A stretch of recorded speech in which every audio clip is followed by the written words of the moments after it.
Hello my friends, Liberty Garden, June 5th, coming to you from the ranch. And today I decided to fix this fence. This was the first fence I put here on this property, and I made a mistake. And mistakes cost you extra work in the long run. I know what the mistake was and I corrected it. So I'm gonna share that with you, because I think it saves you a lot of effort and time. So anyway, when I put this fence, it was nice and tight, and everything seemed okay. But then about 2-3 weeks later, it became loose. It was loose, and really, it was okay, but I don't like it. I don't like loose fences. So what I did is I unclipped everything today and re-pulled the wire. But before re-pulling the wire, I had to make sure that what was the reason for it being loose. So I checked the brace. The brace is solid. The wire here is solid. It's pretty solid. There's no wiggle room in the post. Same on the other corner. So the brace is good. I think what happened was that when I put this fence, I really did not. It was brand new wire, and I did not take all the give out of the wire. I didn't take the give out of it, and as the days got hotter and hotter, the wire just gave that extra. So now this fence has been here for about 2.5, 3 years, pulled, and I came back and I retightened it. And when you tighten barbed wire, you kind of learn the breaking point of it. You still break it every now and then, but once you break it, at least you can go back and patch it, and you know that everything's been taken out of that wire. So I put the come along on this thing, and I just pulled the marmalade out of it. And once you start getting a little more experience, you start getting to the point where one more click on that come along, it's gonna pop the wire, and that's where you stop. And that's what I attempted to do today. I did break one strand, and I patched it, the bottom one right there. You can't see it, but it's broken, and I repatched it. But I took all the give out of the fence. Now that's one mistake I think I did. The other mistake, and this is something that a lot of people debate: do I start pulling from the top wire? So basically, put your brace, get your come along here, and start pulling. Make this line tight. Go on to the next one. Put your come along here, pull it, make it tight. Or do you begin at bottom? Put your come along down there, pull that one tight, and then the next one, and work your way up. I mean, you ask 20 different people and you get 10 different answers, or 20 different answers, or whatever, There's one right way to do it, and all the other ones are wrong.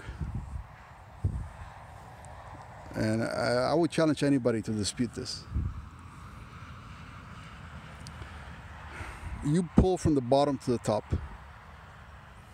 And this is why. When you have that post right there at the bottom, that thing is 4 feet deep, about 45 inches deep. Same as the railroad tie, about 45 inches deep. When you pull from the bottom, even if the post moves a little bit, it's going to do something like this, just slightly, right? And then you pull the next one, that one right there, my finger, and it might move just a little more, especially if you got a wet ground or something. It might just move a little more. But notice every time it moves, the bottom also tends to go out. So when the post leans a little bit, slightly, if you see this one has about a ½ an inch tilt to it. When the post moves that way, if you begin at the bottom part of the post moves in the opposite direction. So it only tightens the bottom line a little more if you start from the bottom to the top. So let's say you have a post like this, it starts doing this a little bit. Well, the bottom one is going to pull out, right? This is going that way, while the top one, the second strand, is kind of going this way. So they're both tight. The bottom one gets tighter, and when you pull the marmalade out of this one, well, this one's real tight also. And then you do the third one again. Even if the post moves in a little more, I mean, a couple of a tenth of an inch, whatever, you know, very small. Even if it moves a little more, the bottom piece goes out. So it just keeps on tightening to where the point where you get to the top, everything is tight. But if you begin at the top, the post is going to give a lot, because this is where you give the most torque on the post, right? This is the highest point. It's where it has the strongest lever to pull out. You're gonna pull out, if you start at the top, you might pull out some like this. I mean, it goes a little bit that way, and then you bring to the bottom and you pull even more. That bottom one is going to loosen the top one, because that bottom one is also going to bring the post a little bit in, and the top one is going to get loose. And then if you do the third one, and if the third one pushes the post just a little bit in, then the top two get loose, and so on and so forth. And you may not notice it at first, but give it a week and you come back and the damn fence is loose. It depends also on your soil. I asked a very experienced fencer that my uncle hires in his ranch, how do you begin? Top to bottom or bottom to top? And he says, I always do top to bottom. I said, why? I said, just because that's the way I was taught. And I told him, you're supposed to move? And he says, no. But he's been fencing his whole life in caliche ground. And might as well just put the damn thing in concrete. That post is not going to move. I mean, their braces are only 30 inches deep, and they don't move. The soil is a different soil. But when you're in clay soil where it expands and contracts, you need to be 4 feet deep, and you need to start at the bottom to take all the give out of that post. And then you work your way up. And then regardless of what soil you're in, you start at the bottom and you're doing the safe bet. And then that's how the fence stays tight. Okay, folks, I hope this is helpful to anybody who's planning to fence. This it'll cost you a lot of work otherwise if you start at the top, because once your fence comes loose, oh my God, it's a pain in the ass. You gotta undo all these damn staples and wraps. You gotta to retighten. You gotta unclip. You gotta do a lot of things. I mean, some people will just kind of come along and kind of pull it, but over a long stretch, those clips that hold the fence to the T-post, they exercise a lot of grab, and you really can't pull the wire to its maximum. You can try. I tried this. You can put a come along one side and a come along on the other side and pull from both sides.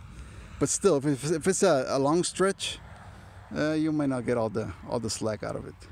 So anyway, do it right the first time. And another thing is that when you're doing these wraps, I mean, I do this wrap here. So I put the come along, and then I take all the give from the come along, from the wire grabber to here with a hammer. I just take it out, and I put a staple like right here at the bottom, and then I wrap it again, and I put another staple over the two, and then I just bring it around and just wrap here. Just put the staples. I mean, I made the mistake of putting like 3 or 4 staples per post. Useless. A lot of work if you gotta redo this. So only 2 staples is good. I mean, just do the first one so you can secure your tightness. All right, just you take all the give out, staple it, make sure it doesn't go anywhere. Wrap again, put another staple right there just to make sure the wrap doesn't give any, and then you just wrap your wire here, and that's it. Okay, folks, thanks for watching. Until next time.